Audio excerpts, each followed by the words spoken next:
बरसाने में प्रेम सरोवर के मार्ग पर एक समाधि बनी हुई है जिसे सब गुलाब सखी के चबूतरे के नाम से जानते हैं। गुलाब एक गरीब मुसलमान था। राधा रानी सब पर कृपा करती हैं।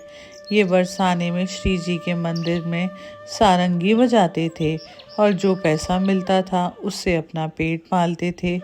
इनकी एक बेटी थी जिसका नाम था राधा। जब समाज गायन होता तो वह लड़की बड़ी भाव विभोर होकर राधा रानी के सामने नृत्य करती।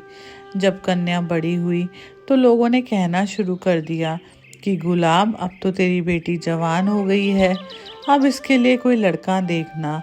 तो उस भक्त ने कहा कि राधा रानी की बेटी है, जब वो कृपा करेंगी तो शादी हो जाएगी।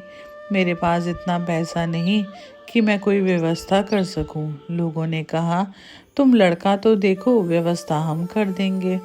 तो उस भक्त गुलाब ने एक लड़का देखा और बेटी का विवाह कर दिया। बेटी चली गई अपनी ससुराल। 3 दिन हो गए पर गुलाब बेटी को भुला नहीं पा रहा था। खाना पीना सब छूट गया, ना सारंगी बजाई, ना समाज गायन में गया। एक दिन रात्रि को श्री जी के मंदिर के द्वार पर बैठा था। रात 12 बजे उसे एक आवाज़ सुनाई दी।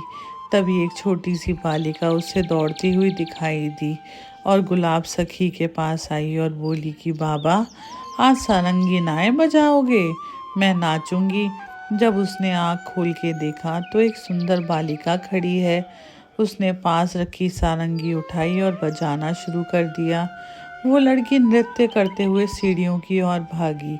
गुलाब ने अपनी सारंगी रख दी और राधा राधा कहते हुए उस लड़की की ओर दौड़ा। उस दिन के बाद गुलाब किसी को नहीं दिखा।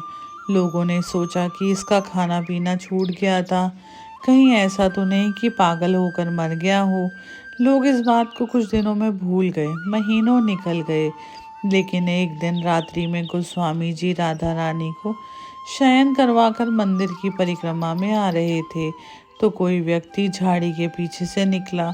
पुजारी ने पूछा, कौन है? मैं बोला, तिहारो गुलाब।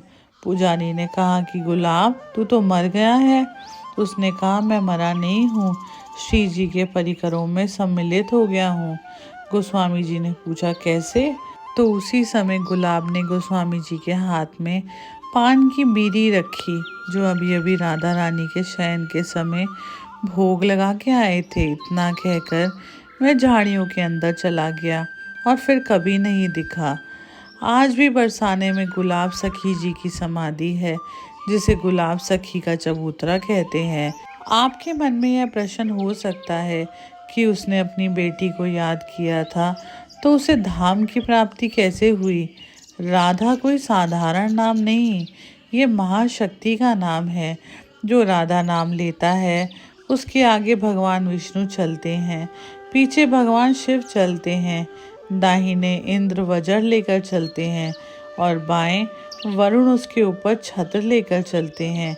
यदि श्री राधा नाम भूल से भी कभी निकल जाए तो भी राधा रानी उसे अपना लेती है। जय जय श्री राधे।